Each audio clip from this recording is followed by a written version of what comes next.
Hi guys. So in last class we were studying about the theory of interference, right? जिसमें हमने ये देखा था कि जब कभी phase difference is integral multiple of 2n पाई या phase difference is integral multiple of 2 पाई, तो उस समय क्या होता था कि हमको ब्राइट फ्रिंजेस मिलते थे। और in terms of path difference हम देख रहे थे कि if delta x is equal to N lambda, delta x is equal to N lambda और delta phi is equal to 2n pi.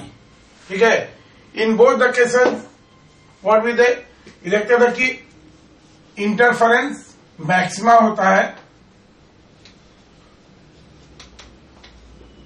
Maxima, right? And in case delta x is equal to 2n minus 1 into lambda by 2 or delta phi is equal to 2n minus 1 pi, तो इस case में हमको interference minima मिलता था, right? अब इस concept को अच्छे से समझने की जरूरत है कि इसका मतलब क्या होता है कि जब हमारा ये दोनों चीजें कोरिलेट किए जा सकते हैं, पाथ डिफरेंस और फेज डिफरेंस को हम कोरिलेट कर सकते हैं, तो सबसे बड़ी चीज समझने वाली है कि हम कोई भी सेटअप देख लेते हैं। मान ली कि हमारा ये एक सोर्स यहां पर है, this source S1 is here, right? दूसरा सोर्स S2 यहां पर है, राइट? और यहां से हम देखें कि ये हमारा पॉइंट P है जहां पर हम जानना चाहते हैं कि क्या होगा। This is the point P is the point of interest. तो अब सबसे पहले ये देखना है कि अगर यहां से मान लीजिए कि चल रही है वेव, ऐसे जाते जाते जाते जाते जाते जाते यहां पर ऐसे मिली, टर्मिनेट हुई वहां पर, और यहां से भी गई, ये दोनों अगर वहीं पे टर्मिनेट हो रही हैं तो इसको हम लोग बोलते हैं सेम फेस, राइट? कि दोनों वेव सेम फेस में मिली और ये पी पॉइंट पर क्या होगा, मैक्सिमा बनेगा, राइट? और ठीक इसका उल्टा, अगर मान लीजिए कि वेव का पाथ इस तरह से था, इसको थोड़ा सा और हम इतना बढ़ा देते हैं यहां से, सो दैट ये ऐसे शुरू होती, यहां से शुरू होती, राइट? या इसको S2 को यहां पर कर देते कि एक हाफ वेव यहां होता है, राइट? अब ये वेव चलना शुरू करती है, अगर ये पॉइंट से चलना शुरू करती तो उतने ही टाइम में नेचुरली क्या होता है, इसका ये वाला पोर्शन ऐसे न जा करके, राइट, ये वाला पोर्शन इस एंड पॉइंट पर ऐसे मिलता, राइट? आउट ऑफ फेस हो जाता, तो क्या होता है, ये दोनों अपोजिट फेस में हो जाती है, इसलिए पी पॉइंट हमको मिनिमा देता वहां पर। तो इस चीज को समझना है हमको, पाथ डिफरेंस और फेज डिफरेंस कि क्या होता है। अच्छा, ये तो एक्सट्रीम केसेस की बात हो सकती है। अब यहाँ पी पॉइंट पर कोई वेव ऐसे मिल सकती है, दूसरी वेव भी ऐसे ही मिल सकती है, तो ये मैक्सिमम बनेगा। उसके बाद में ये हो सकता है कि इस पी पॉइंट पर कोई वेव इतना ही होगा, जैसे ये ऐसे भी हो सकती है, दूसरी वेव कैसे भी हो सकती है, हो सकता है कि यहीं से शुरू हो रही है ऐसे, राइट? तो कुछ भी हो सकता है, कॉम्बिनेशन कुछ भी बनेगा, कंप्लीट डार्क और कंप्लीट ब्राइट ना बन करके इन बिटवीन बनते रहेगा। तो इस चीज को हम लोग देखेंगे। नाउ अब आज एक चीज हम आपको ये करने जा रहे हैं, details of Young's double slit experiment, right? अभी इस यंग्स डबल स्लिट एक्सपेरिमेंट के डिटेल में हम आपको बताने जा रहे हैं कि हमारा जो सिंपल सेटअप है, यहां पर हम क्या करते थे, एक सोर्स S1 लेते थे और दूसरा सोर्स लेते थे S2, राइट? स्लिट बनाते थे और एक्चुअली ये दोनों सोर्स क्या होते थे, यहां से एक सिंगल सोर्स से डिराइव होते थे, जिनको हम लोग कोहेरेंट सोर्स बोलते थे। यहां पर हमारा स्क्रीन होता था, राइट? ये S1 और S2 को ज्वाइन करने वाली लाइन है और ये इसका सेंटर पॉइंट है, यहां से हम ये करें, this is the centre point, right. तो देखें यहां पर कि S1 और ये दोनों सोर्स S1 S2 एक सोर्स से डिराइव हुआ है, मतलब ये जाहिर सी बात है कि एक ही वेव फ्रंट पर ये दोनों सोर्स पड़ेंगे, और इसलिए ये सोर्स जो लाइट इमिट करेंगे वो क्या होगा, ये दोनों सोर्सेज कोहेरेंट कहेंगे, क्योंकि सेम फेस में ये लाइट इमिट करेंगे, एक ही वेव फ्रंट पर पड़ रहा है। यहां से जो स्फेरिकल वेव फ्रंट बनेगा इस तरह से, तो ये दोनों सोर्स एक ही वेव फ्रंट पर पड़ रहा है, तो इसलिए सेम फेस में लाइट को इमिट करेंगे, राइट। तो इस चीज को हमने देखा। अब देखिए पॉसिबिलिटी कुछ भी है, मान लीजिए कि हमारा ये पॉइंट P है, इस P पॉइंट पर हम इंटरेस्टेड हैं, तो इस P पॉइंट के लिए दिस इज पॉइंट P। अब यहां पर उस पॉइंट P पर दोनों सोर्स से वेव पहुंचेगी, दोनों सोर्स से वेव पहुंची उस पॉइंट पर, राइट। और हम देखेंगे कि ये जो सेंट्रल लाइन है, यहां से this angle is making A angle theta, right. तो अब देखिए बेसिक हमको पावर डिफरेंस या फेज डिफरेंस चाहिए। ये दोनों सोर्सेज कोहेरेंट तो हो गए, यानी दोनों एक ही वेव फ्रंट के पॉइंट हैं, इसलिए इनके बीच कोई फेज डिफरेंस नहीं होगा। तो अब यहां से हम क्या करेंगे, यहां से चूंकि ये देखिए ये डिस्टेंस, इस डिस्टेंस को हम कैपिटल डी से डिनोट करते हैं, और दोनों सोर्सेज के बीच का डिस्टेंस ये स्मॉल डी होता है, राइट। ये distance between two sources small D, and this D is very very small, millimetre के ऑर्डर का होता है, राइट। ये मिलीमीटर के ऑर्डर का होता है। तो अब ये जो कैपिटल डी है ये मीटर के ऑर्डर का होता है, this is of order of several metre. तो हम ये कह सकते हैं कि this small d is very very less as compare to capital D, यानी distance between screen and sources काफी ज्यादा होता है, और डिस्टेंस बिटवीन सोर्सेज बहुत ही कम होता है, ठीक है। तो ये एंगल, अब ये देखिए ये जो कम होता है, तो ये हम समझें कि ऑलमोस्ट ये दोनों लाइन, ये लाइन और ये लाइन एक दूसरे को ओवरलैप करती है। यहां हम दिखाए हैं कि ऑलमोस्ट ओवरलैपिंग टाइप होती हैं, ठीक है। ये लाइन और ये लाइन दोनों एक दूसरे को ओवरलैप ही करती हैं, तो इसलिए अगर यहां पर हम देखेंगे ये एंगल थीटा हो जाएगा, तो ये सारा एंगल यहां से एक परपेंडिकुलर हम डालते हैं, यहां से परपेंडिकुलर ड्रॉ करेंगे इस पॉइंट पर, ठीक है। और अगर इसको हम एम से डिनोट करते हैं इस पॉइंट को, तो देखिए अब ये परपेंडिकुलर भी होगा, and S1P will be equal to MP, ये दोनों इक्वल भी होगा और परपेंडिकुलर भी होगा यहां से। तो इसमें मजे की बात है, आप इस चीज को केयरफुली समझें, क्योंकि ये जितना ही कम रहेगा, अगर मान लीजिए सोर्स की डिस्टेंस ये D इतना छोटा रहेगा और ये पॉइंट ज्यादा रहेगा, तो हमारा P पॉइंट क्या होगा, यहां से ऐसे रेज निकलेंगी और यहां से भी ऐसे जाएंगी, ऑलमोस्ट ये एक दूसरे को ओवरलैप करेंगे, क्योंकि ये डिस्टेंस कम से कम है और ये डिस्टेंस बहुत ज्यादा है, ये क्लियर हो जाना चाहिए आपको। तो ये सिचुएशन है ना। ऐसे में अब ये देखें कि ये एंगल अगर थीटा है, तो हम अगर ये कैलकुलेट करेंगे, नाउ दिस एंगल, देखिए ये एंगल थीटा हुआ, ये एंगल हुआ 90 डिग्री, राइट। ये एंगल हुआ 90 डिग्री और ये एंगल थीटा, तो देखिए ये एंगल क्या हो जाएगा 90 माइनस थीटा। देखिए यहां से ये करेंगे कि ये एंगल भी करीब करीब थीटा होगा, राइट। ये एंगल भी थीटा, क्योंकि ये एंगल भी थीटा होगा, और यहां भी, यहां से ये एंगल भी थीटा होगा, क्योंकि बताए हम कि ये दोनों लाइन एक दूसरे को ओवरलैप करती हैं। तो समझना, अभी ये कर लेंगे, तो दिस एंगल, ये angle cross will be equal to 90 minus theta, ये एंगल 90 डिग्री हो गई। और इस तरह से हम ये करेंगे कि ये एंगल हमारा हो जाएगा थीटा। इसको केयरफुली समझ लें आप पहले, क्योंकि ये अप्रोक्सीमेशन बेस्ड है। जब ये एंगल थीटा हो जाएगा, राइट, ये डिस्टेंस D है, तो ये पावर डिफरेंस, ये जो हमारा यहां से S2M है, ये डिस्टेंस S2M, ये कितना हो जाएगा, this will B delta x, यहां से यहां तक ये डिस्टेंस डेल्टा एक्स हो जाएगा, and this will be equal to कितना, D साइन थीटा, राइट। तो delta X will be equal to D sine theta. यानी यंग्स डबल स्लिट एक्सपेरिमेंट में हमारा जो पाथ डिफरेंस होगा दोनों रे के बीच में, क्योंकि S1 और S2 कोहेरेंट सोर्सेज हैं, दोनों से सेम फेस में वेव इमिट हो रही हैं, इसलिए ये जो डेल्टा एक्स होगा इस पर्टिकुलर सेटअप के लिए this will be equal to D sine theta. अब ये डी साइन थीटा ही डिसाइड करेगा, ये डी साइन थीटा डिसाइड करेगा। हमने in terms of path difference की बात की कि if this D sine theta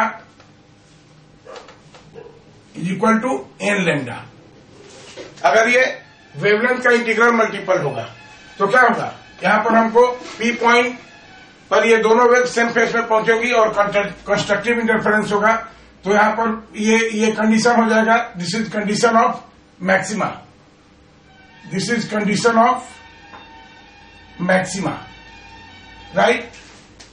अगर d sine theta is integral multiple of n lambda, then यहां पर पी पॉइंट पर मैक्सिमा बनेगा, and if d sine theta is equal to 2n minus 1 lambda by 2, then P point पर क्या बनेगा, minima, P point पर बनेगा हमारा मिनिमा, राइट। तो ये यंग्स डबल स्लिट एक्सपेरिमेंट है। और यहां से हम ये देख लेंगे कि डी साइन थीटा डिसाइड कर रहा है, ये path difference between two waves ये डिसाइड कर रहा है कि हमारा पी मैक्सिमा होगा या मिनिमा होगा। अब ये देखिए S1, ये जो सेंटर है हमारा सेंटर पॉइंट, ये यहां पर देखिए ये दोनों से इक्वल डिस्टेंस पर है, यहां से भी और यहां से भी, तो किसी भी कंडीशन में सेंटर पॉइंट हमेशा होगा, यहां पर ब्राइट ही बनेगा, राइट। सेंटर ये हमेशा मैक्सिमा बनेगा पॉइंट सी पर, जो सेंट्रल पॉइंट होगा यहां पर हमेशा मैक्सिमा बनेगा, तो इसको हम लोग CBA बोलते हैं, central bright fringe, right. Fringes हम आपको समझा देंगे। अब मान लीजिए कि पैटर्न कैसा होगा हमारा पर, यहां पर कंटिन्यूअस ब्राइट और डार्क बनेगी, सेंट्रल ब्राइट बना, उसके बाद में जैसे जैसे ऊपर जाएंगे डार्क बनेगा, फिर ब्राइट बनेगा, फिर डार्क बनेगा, ऐसा ऐसा चलते जाएगा, राइट।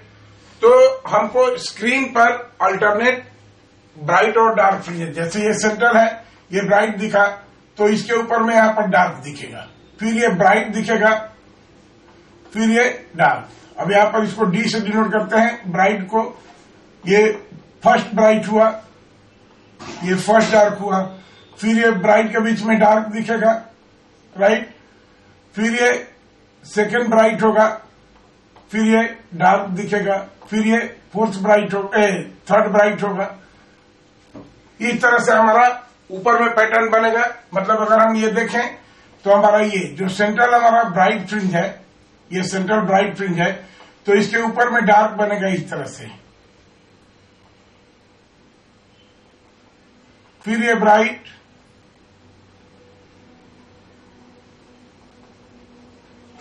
ये डार्क, इस तरह से ब्राइट डार्क। मतलब अगर इसको हम स्क्रीन पर देखेंगे तो हमारा पैटर्न इस तरह से, this is CBA central bright fringe, और यहां से ये तो ब्राइट है, यहां से ये हो जाएगा हमारा डार्क, फिर ये ब्राइट, इस तरह से पैटर्न बनेंगे। ये हो जाएगा हमारा डार्क, फिर ये हो जाएगा ब्राइट। तो इसको हम बनाने की कोशिश करते हैं, ये हुआ डार्क और ये हो जाएगा ब्राइट। तो डार्क को हम लोग ऐसे डिनोट करें,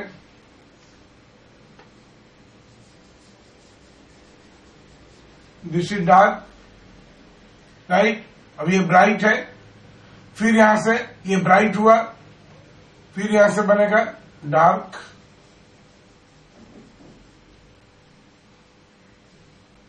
ये इक्वल विड्थ होगा सबका। तो इस तरह से हमको फ्रिंजेस बनते जाएंगे। यहां पर ये डार्क बनेगा, यहां से ऊपर नीचे दोनों तरफ में सेंट्रल फ्रिंज हमारा ब्राइट होगा। अच्छा देखिए एक चीज, आप जितनी भी बुक्स देखेंगे उस बुक्स में थोड़ा सा कंट्राडिक्टरी है, वो एकदम कंटिन्यूअस ब्लैक ये बनाया है, एकदम ये यूनिफॉर्म ब्लैक बनाया हुआ है, लेकिन ऐसा नहीं हुआ हमारा। अगर ये सेंट्रल ब्राइट फ्रिंज है तब यहां से धीरे धीरे धीरे धीरे ये डार्क होते जाएगा, और घटते घटते घटते घटते ये डार्क है तो इसके सेंटर में कंप्लीट डार्क हो जाएगा। यहाँ पर सेंटर में ये जो ये यानी ब्राइट और डार्क के बीच में, यहां से ब्राइट से कम होते होते होते होते यहाँ सेंटर में कंप्लीट डार्क हो जाएगा। फिर वहां से धीरे धीरे धीरे धीरे डार्कनेस घटेगी, कम होते होते होते होते फिर सेंटर में यहाँ पर एकदम ब्राइट हो जाएगा, सेंटर में ये ब्राइट होगा यहाँ पर। इस तरह से चलता है। जो ब्राइट देख रहे हैं उसका सेंटर एक लाइन की तरह होगा और वो ब्राइट होगा, बाकी ये सब डार्क और ब्राइट बनते रहते हैं और ये एकदम यूनिफॉर्म नहीं होंगे। यहाँ पर ब्राइटनेस हमारी घटते जाएगी और डार्कनेस बढ़ते जाएगी, फिर वहां पर डार्कनेस घटेगी और ब्राइटनेस बढ़ेगी। तो सीबीएफ की हम बात करेंगे तो ये पॉइंट ब्राइटेस्ट होगा और फिर यहां से दोनों तरफ देखेंगे तो ब्राइटनेस कम होते होते होते होते डार्क पर आकर के ये कंप्लीट डार्क हो जाएगा, फिर वहां से डार्कनेस घटेगी, फिर ये ब्राइट होते जाएगा और इस तरह से ये पैटर्न चलते जाता है। तो उस बुक को थोड़ा सा आप समझ करके ये करेंगे, क्योंकि ये कंटिन्यूअस डार्क पैटर्न नहीं होता है, ये फेंट होते जाएगा, फेंट डार्क इस तरह का ये पैटर्न बनता है। राइट। अब हमको कैलकुलेट करना है कि यहां से फर्स्ट मैक्सिमा या फर्स्ट मिनिमा कहां पर होगा। तो देखिए हम ये कैसे लेते हैं, D sine theta N lambda, nth maxima हमारा कहां पर बनेगा। तो कैलकुलेशन फॉर एनएथ मैक्सिमा, इसको हम ये करें एनएथ मैक्सिमा, हमारा एनएथ मैक्सिमा कहां बनेगा। तो जाहिर सी बात है हमारा कंडीशन क्या होगा, D sine theta is equal to N lambda, D sine theta is equal to N lambda. और ये देखिए साइन थीटा, यहां से हम ये कहें कि since theta is very very small therefore sine theta is approximately equal to tan theta is equal to theta. अगर रेडियन में हम ये एक्सप्रेस करें तो ये बताया ना कि ये देखिए ये दोनों लाइन ओवरलैप कर रही है, therefore this angle theta is very very close to 0, 1 degree 2 degree ऐसे होता है। तो sine theta is equal to tan theta. और यहां पर हम ये करें, मान ली कि वो हमारा y डिस्टेंस पर बन रहा है, अगर वो हमारा y डिस्टेंस पर बन रहा है, एनएथ ब्राइट फ्रिंज यहां से P पॉइंट पर बन रहा है और ये y डिस्टेंस पर है यहां से, तो क्या हो जाएगा हमारा, देखिए यहां से कि ये tan थीटा की बात करेंगे तो this is y by D. तो हम लिख सकते हैं यहां पर कि d इंटू ये साइन थीटा के जगह पर tan थीटा लिख रहे हैं, साइन थीटा की जगह पर tan थीटा लिख सकते हैं और tan थीटा कितना होगा y अपॉन डी। तो इसको लिख लेंगे कि this is y upon D. ये yn ज्यादा अच्छा होगा क्योंकि nth ब्राइट फ्रिंज की हम बात कर रहे हैं, yn upon d this is equal to N lambda. Right. और तब यहां से हम कैलकुलेट करेंगे, therefore yn is equal to क्या हो जाएगा, n capital D lambda by small D. Right. तो this is position of nth bright fringe from CBF, central bright fringe. Right. This is position of nth bright fringe, आप लिख लें, this is position, yn is position of nth bright fringe from central bright fringe. यहां से yn distance पर ही होगा। अब सबका value calculate करके हम ये मालूम कर लेंगे। ठीक है। तो this is for nth bright fringe. अब हम यहां पर एक टर्म आता है, राइट, कि कैसे कैलकुलेट करें फ्रिंज विड्थ। हमने बताया बार बार ये फ्रिंजेज यूज कर रही है कि यहां से यहां तक ब्राइट है, यहां से यहां तक डार्क है, ये फिर ब्राइट है, फिर डार्क है, फिर ब्राइट, फिर डार्क। तो ये फ्रिंजेज, ये फ्रिंज विड्थ हमारा क्या होगा, ये फ्रिंजेज किस तरह की होंगी। राइट। तो सबसे पहले हम लोग यहां पर ये डिफाइन करेंगे फ्रिंज विड्थ। तो ब्राइट के लिए ये एक्सप्रेशन हम लिख देते हैं, यहां पर हमारा हो गया कि condition for bright nth bright fringe क्या हो गया, yn is equal to N capital D lambda divided by 2। माने हमारा सेंट्रल ब्राइट फ्रिंज से yn डिस्टेंस पर ऊपर और yn डिस्टेंस पर नीचे भी, दोनों तरफ, ऊपर नीचे दोनों तरफ हमको ये ब्राइट फ्रिंज मिलेगा। Now this is bright fringe. Right. अब चलिए सेकंड कंडीशन हम लेते हैं nth मिनिमा, कि हमारा nth मिनिमा कहां बनेगा।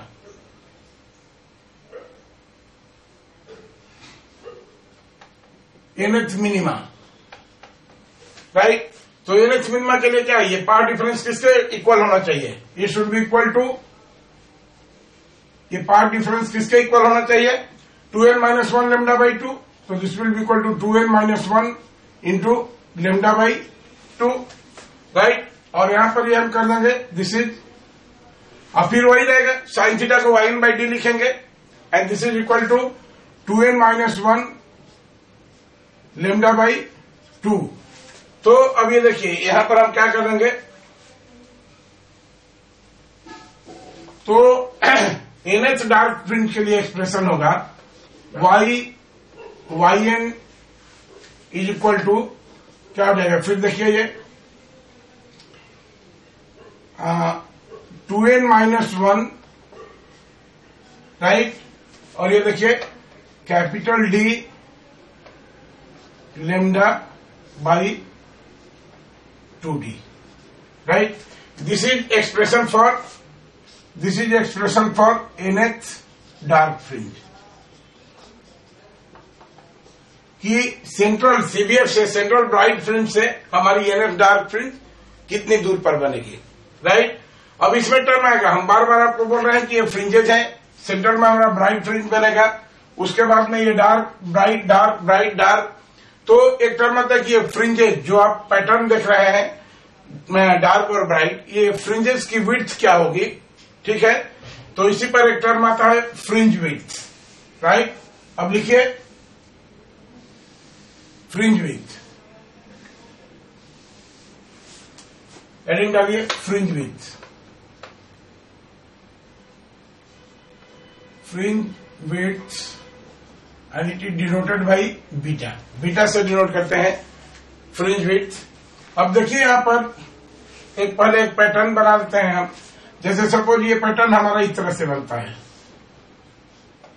ये अगर हमारा CBF है, सेंट्रल ब्राइट फ्रिंज है राइट, तो ये ऐसे रहेगा, यहां से ये डार्क बनेगी राइट, फिर ये ब्राइट, फिर ये डार्क राइट, इस तरह से बनते जाएगा, ऊपर भी बनेगा नीचे भी बनेगा।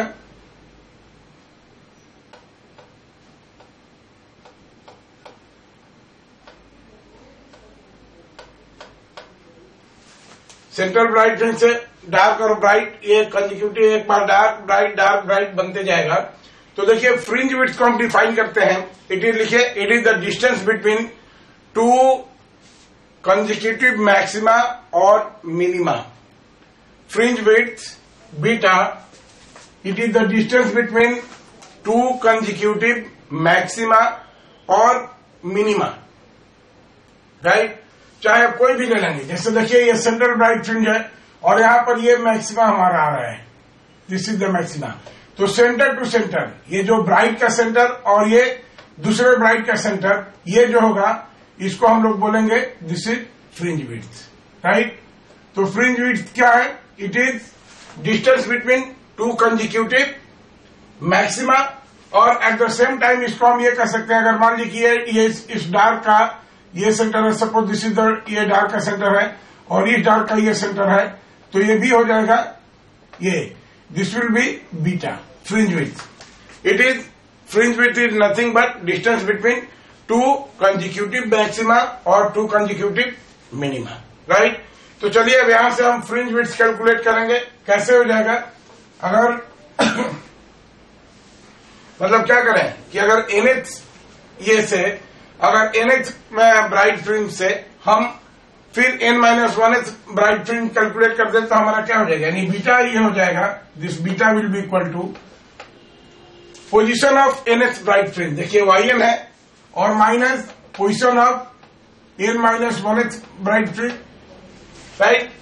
इसका अगर डिफरेंस ले लेंगे yn-1 तो हमको मिल जाएगा फ्रिंज विड्थ। तो ये क्या होता है, दिस इज, ये बताएं आपको ब्राइट फ्रिंज का कंडीशन क्या हो गया, nt lambda by, this is n d lambda by small d and minus ये क्या हो जाएगा, ये n-1 है तो this is n-1 d lambda by small d right.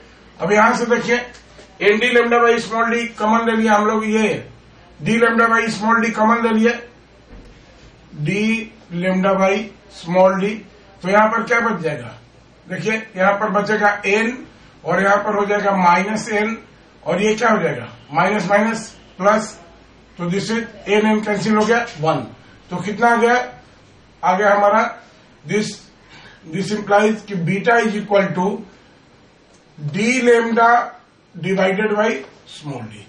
तो हमारी फ्रिंज विड्थ के लिए एक्सप्रेशन आ गया, beta is equal to D lambda divided by small D, right. तो ये तो हमने कैलकुलेट किया on the basis of bright fringes कि it is distance between to consecutive bright fringes, ठीक है। चलिए डार्क फ्रिंजेज के लिए भी हम कैलकुलेट कर लेते हैं कि ये क्या हो जाएगा। तो डार्क फ्रिंजेज का भी हमारा इसी तरह से होगा कि बीटा क्या हो जाएगा, एनएच डार्क फ्रिंज। अब ये देखिए ये डार्क के लिए हो गया Y N H position of nth dark fringe and Y N minus one is position of N minus one H dark fringe. तो ये कितना हो जाएगा, वाई एन के लिए एक्सप्रेशन है 2n minus one into D lambda by 2d, right. और ये माइनस हो जाएगा, देखिए यहां पर हम ये कर देते हैं, दिस इज 2 n के जगह n माइनस वन रख दिए, -1, राइट। यहां से ये कर दिए D lambda by 2d, right. अब देखिए यहां से D lambda by 2d common ले लेते हैं, this is D lambda by 2d, यहां से कॉमन ले लिए तो क्या बचेगा, देखिए यहां पर बचा 2n माइनस वन और यहां क्या बचेगा -2n, दिस इज -2n और ये क्या हो जाएगा, ये देखिए -2n, ये 2 और -1 -2 और ये कितना हो जाएगा, देखिए दिस इज -2 और -1 -3, राइट। तो ये कितना हो जाएगा, दिस इज -3 और माइनस पहले है तो दिस इज +3, तो ये हो जाएगा हमारा, राइट। और ये 2n से 2n कैंसिल हो गया, 3 - 1 हो गया 2। तो देखिए यहीं पर हम लगा दिए, देखिए 3 - 1 इज इक्वल टू 2, तो यहां पर हम 2 अगर लिख देते हैं तो दिस इज 2 से 2 कैंसिल हो गया, तो यहां से भी हमको मिला बीटा इज इक्वल टू कितना, D lambda by small D. तो हमारी फ्रिंज विड्थ किसी भी कंडीशन में, चाहे हम डार्क की बात करें या चाहे हम ब्राइट की बात करें, it is distance between 2 consecutive maxima और 2 कंसेक्यूटिव मिनिमा। जो कोई भी लगातार, जैसे थर्ड और सेकेंड मैक्सिमा के बीच की जो डिस्टेंस होगी that will be fringe width, ठीक है। और 9th और 8th मिनिमा के बीच की जो डिस्टेंस होगी that will be fringe width, right. अब यहां पर एक आता है term angular fringe width, right. अब देखिए एंगुलर फ्रिंज विड्थ, अब ये देखिए ये जो फ्रिंजेज है हमारी, ये जो फ्रिंज है, कोई भी फ्रिंज है, यहां से सेंटर पर जो एंगल बनाता है, सेंटर पर जो एंगल, ये जो एंगल बनाएगा, राइट, इसको हम डिनोट करते हैं थीटा नॉट से। जैसे ये यहां पर आपको समझने में सुविधा होगी, एंगुलर फ्रिंज विड्थ क्या है। जैसे suppose this is the fringe width, right, ये फ्रिंज विड्थ हो गया और ये पोजिशन है, दिस इज सेंटर है, सेंटर पॉइंट है इस स्लिट का। तो यहां से ये और यहां से ये जो एंगल थीटा नॉट होगा, इसी को हम लोग बोलते हैं एंगुलर फ्रिंज विड्थ, राइट। तो यहां से हेडिंग डालिए angular fringe width, angular fringe width, ये क्या हो जाएगा। अब देखिए आप पढ़े कि theta equal to arc by radius, तो आर्क क्या है, ये बीटा है, दिस इज फ्रिंज विड्थ, यही नहीं फ्रिंज विड्थ, ये बीटा और ये डिस्टेंस कैपिटल डी है। तो हमारा क्या हो जाएगा, angular fringe width theta naught, ये थीटा नॉट कितना हो जाएगा, this will be equal to beta by capital D, तो this is beta by capital D. देखिए यहां से ये बीटा हो गया और ये capital D, theta equal to arc by radius, D radius है यहां पर, तो this will be equal to lambda upon D, right. तो एंगुलर फ्रिंज विड्थ के लिए एक्सप्रेशन आ गया कि this theta naught is equal to lambda upon D. यानी देखिए मजे की बात है, हमारी फ्रिंज विड्थ डिपेंड करती है कैपिटल डी स्मॉल डी पर, लेकिन जो एंगुलर विड्थ है लेमडा और डी पर डिपेंड करती है, राइट, एंगुलर फ्रिंज विड्थ। अब फ्रिंजेस के बारे में हम थोड़ा सा आपको कुछ डिटेल बताते हैं, डिस्कस कर लेते हैं फ्रिंजेस की कैरेक्टरिस्टिक।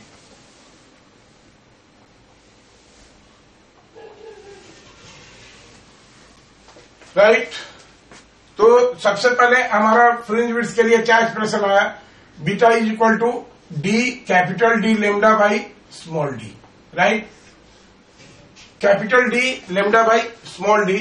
तो फर्स्ट टर्म में हम क्या देख रहे हैं, फर्स्ट पॉइंट लिखिए यहां पर, there is no term containing N. देखिए यहां पर कोई किसी भी टर्म में एन नहीं है, तो हमारा सबसे पहला पॉइंट क्या होगा कि fringe width, you write, please write, fringe width is independent of N. Fringe width is independent of N, that is all interference fringes have same width. That is all interference fringes have same width. मतलब सबकी width same होगी, चाहे वो 10th हो, चाहे वो 20th हो, चाहे वो 25th हो, चाहे वो 40th हो, कोई अंतर नहीं पड़ेगा। जितनी भी फ्रिंज विड्थ होगी, जितनी भी फ्रिंजेस होंगी, सबकी विड्थ सेम होगी, because in the expression of fringe width there is no term containing n, right? Second point हुआ independent of n हो गया। second point आप लिखें, अब यहाँ पर हम क्या देख रहे हैं कि b is proportional to lambda। देखिए beta is proportional to lambda, ये fringe width beta is proportional to lambda, right? तो इसलिए अगर हम मान लीजिए मोनोक्रोमेटिक लाइट यूज कर रहे हैं इन दी YDSC एक्सपेरिमेंट, अगर हम मान लीजिए मोनोक्रोमेटिक लाइट यूज कर रहे हैं और विजिबल रेंज में सबसे ज्यादा वेवलेंथ किसका होता है, रेड लाइट का, तो हम जानते हैं कि lambda red is greater than lambda violet, right, lambda red is greater than lambda violet. तो क्या हो जाएगा, therefore beta red is greater than beta violet, right, beta red is greater than beta violet. That is fringes with red light are wider than that of blue light or violet light. Fringes with red light are wider than that of violet light, right? ये second point हो गया। Now third point देख लीजिए यहां पर, यहां से हम देख रहे हैं कि beta proportional to 1/d, beta proportional to 1/d यानी इनवर्सली प्रोपोर्शनल है, यानी d कम होगा तो बीटा का वैल्यू क्या होगा, ज्यादा हो जाएगा, ठीक है। तो यहां से हम क्या करें, और b ज्यादा होगा, d ज्यादा होगा तो बीटा का वैल्यू कम हो जाएगा। तो लिखिए दस with increase of separation between two sources, thus with increase of separation between two sources क्या होगा, fringe width decreases, with increase in separation between two sources fringe width decreases and vice versa, ठीक है। Now fourth point देखिए, अब यहां से beta proportional to D, beta proportional to D हो रहा है, यहां से देखिए beta is proportional to D. इसका मतलब क्या हुआ कि डिस्टेंस बिटवीन सोर्स और स्क्रीन हम बढ़ाते जाएंगे तो हमारी फ्रिंज विड्थ बढ़ती जाएगी, ठीक है। लेकिन एक चीज होगा, तो अगर हमको वाइडर, आप देखे होंगे एलसीडी प्रोजेक्टर में, आप एलसीडी प्रोजेक्टर में देखा होंगे कि जैसे जैसे स्क्रीन को दूर करते हैं हमारा वाइड ये होता है, बट एक चीज ये है कि with increase in distance intensity decrease करती है, इसलिए जो उनकी क्या बोलेंगे, उसकी इंटेंसिटी ऑफ लाइट डिक्रीज करेगी, ठीक है। तो इसलिए हम ये करेंगे कि with increase in distance between source and screen the fringe width increased but their intensity decreases, right. But however for angular fringe width, अगर हम थीटा की बात करें तो theta is equal to lambda by D, theta जो angular fringe width होता था theta, this is lambda by D. तो यहां पर हम क्या देखें कि ये कैपिटल डी पर नहीं डिपेंड करता है, इसलिए जो एंगुलर फ्रिंज विड्थ है it does not depend on the distance between source and screen, right. तो ये है। अब देखिए, अगर मान लीजिए कि फिफ्थ पॉइंट है हमारा ये फिफ्थ पॉइंट है कि अगर ये पूरे YDSC एक्सपेरिमेंट को हम किसी मीडियम में ये कर दें जिसका रिफ्लेक्ट मीडियम में, मान लीजिए कि वाटर में हम ये करने लगे, YDSC एक्सपेरिमेंट ये करने लगे, तो वाटर में क्या होगा, हमारा जो वेवलेंथ होगा lambda water, this will become lambda air by mu. अगर वाटर का रिफ्रैक्टिव इंडेक्स म्यू है तो क्या होगा, लेमडा डिक्रीज हो जाएगा, इसलिए देयरफॉर बीटा डैश क्या हो जाएगी, beta dash equal to D by D into lambda dash, lambda water, ठीक है। और तब ये हो जाएगा, लेमडा वाटर को हम लिख सकते हैं कि this is lambda air by mu. तो क्या हो जाएगा, beta dash is equal to beta air by mu, यानी किसी मीडियम में जो फ्रिंज विड्थ है it is decreases mu times, ठीक है। तो ये भी लिख लीजिए कि in a medium fringe width decreases, in a medium fringe width decreases mu times, ठीक है। नेक्स्ट पॉइंट 6 पॉइंट है, अगर मान लीजिए कि हम बाइक्रोमेटिक लाइट से एक्सपेरिमेंट करते हैं, बाइक्रोमेटिक light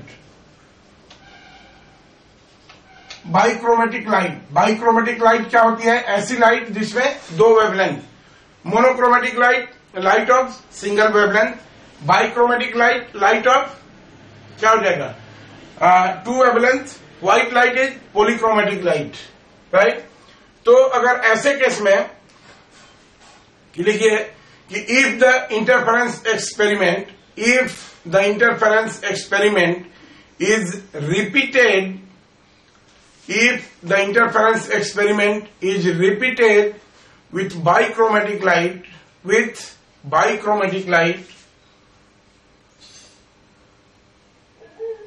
then fringes of two wavelengths, will be coincident for the first time. Fringes of two wavelengths will be coincident for the first time when y क्या हो जाएगा, n into beta longer wavelength की जो wave होगी, जो longer wavelength की fringe width होगी, उसका n beta, this will be equal to n+1 into beta shorter, right. जो शॉर्टर वेवलेंथ की फ्रिंज विड्थ होगी उसका n+1 टाइम्स लॉन्गर वेवलेंथ के n टाइम्स के इक्वल होगी, राइट। हमारा कहना है कि अगर मान लीजिए कि हम रेड लाइट और वायलेट लाइट, दो लाइट लेकर के बाइक्रोमेटिक लाइट से हम एक्सपेरिमेंट कर रहे हैं, तो एक ऐसा आएगा कि सेंट्रल CBF से एक खास डिस्टेंस पर जहां पर रेड लाइट और वायलेट लाइट दोनों की फ्रिंजेज कोइंसाइड करेंगी, तो ये रिलेशन हो जाएगा हमारा n beta longer will be equal to n+1 beta shorter, right. ये हो जाएगा हम यहां से, और ये जानते हैं कि सीधे ये बीटा प्रोपोर्शनल होता है लेमडा के, तो यहां पर सीधे कर सकते हैं कि this will give n into lambda longer, क्योंकि अगर बीटा लॉन्गर के जहां पर हम लिखेंगे d और स्मॉल d तो ये कट जाएगा, तो n into lambda longer will be equal to n+1 into lambda shorter, right. तो ये हमारा रिलेशन हो जाएगा बाइक्रोमेटिक लाइट के लिए, क्लियर है, ठीक है। नाउ नेक्स्ट पॉइंट लिखिए, 7 पॉइंट कि if monochromatic light is replaced by white light, if monochromatic light is replaced by white light, then due to overlapping of patterns,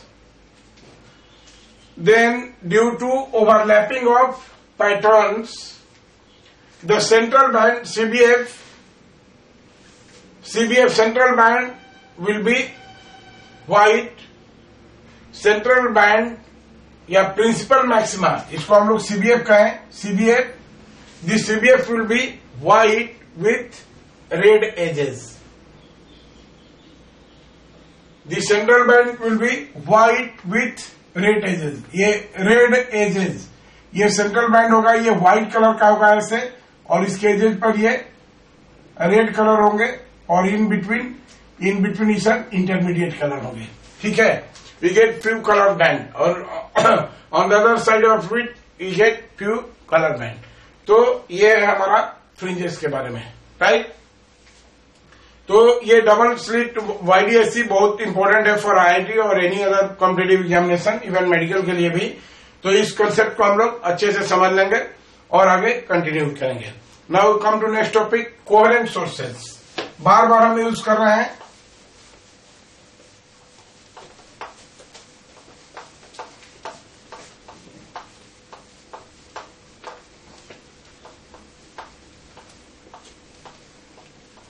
coherent sources,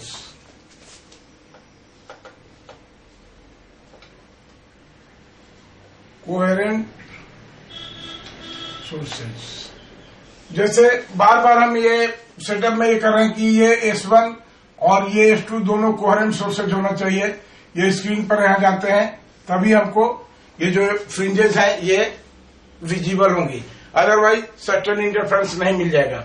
लिखिए, what are coherent sources, definition लिख लीजिए। The sources which produces sustained, the sources which produced sustained or observable,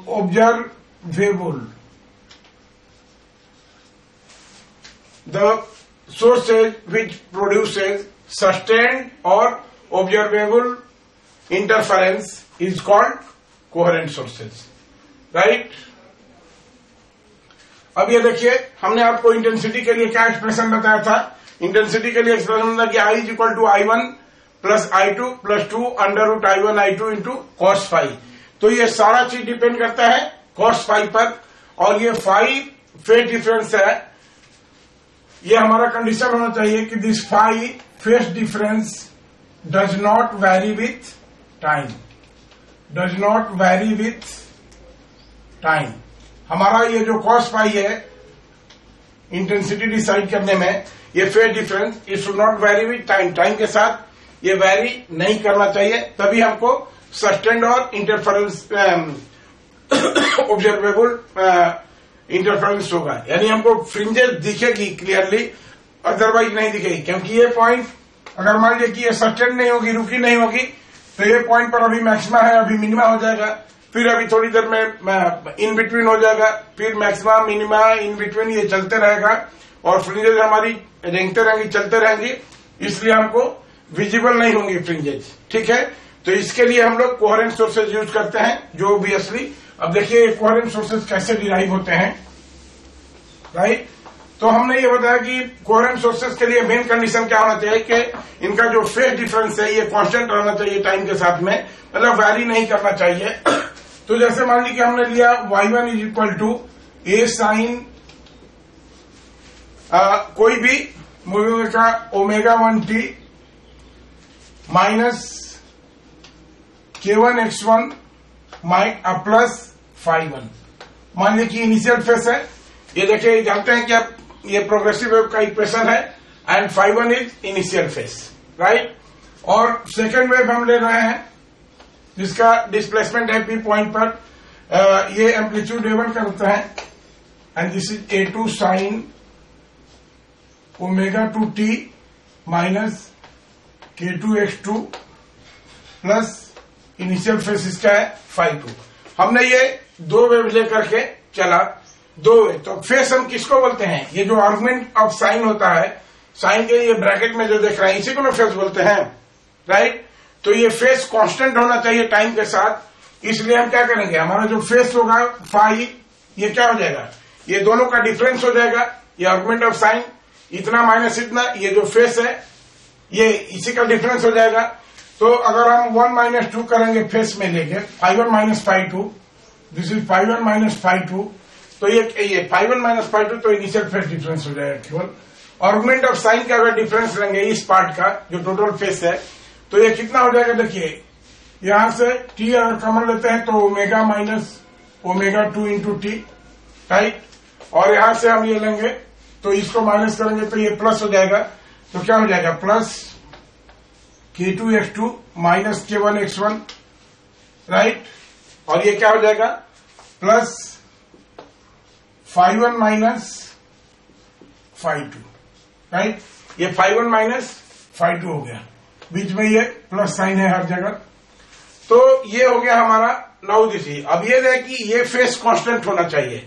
देखिए लिखिए, so this phase should not vary with time, this phase should not vary with time if and only if, this phase phi should not vary with time if. अब ये देखिए ये क्या होना चाहिए, सबसे पहले हम इनिशियल फेस की बात करें, ये तीनों टर्म 0 होना चाहिए या कांस्टेंट होना चाहिए। तो क्या होना चाहिए कि phi1 पहला कंडीशन हो गया, this phi1 minus phi2 must be equal to phi0, constant होना चाहिए। ये should not vary with time, it should not be a function of time, यानी समय के साथ वेरी नहीं करना चाहिए। तो phi1 minus phi2 is equal to phi0, और ये phi0 क्या है, this is constant, right. That is, please write, that is initial phase difference between the waves. That is initial phase difference, phi1 minus phi2 between the waves should not vary with time. That is initial phase difference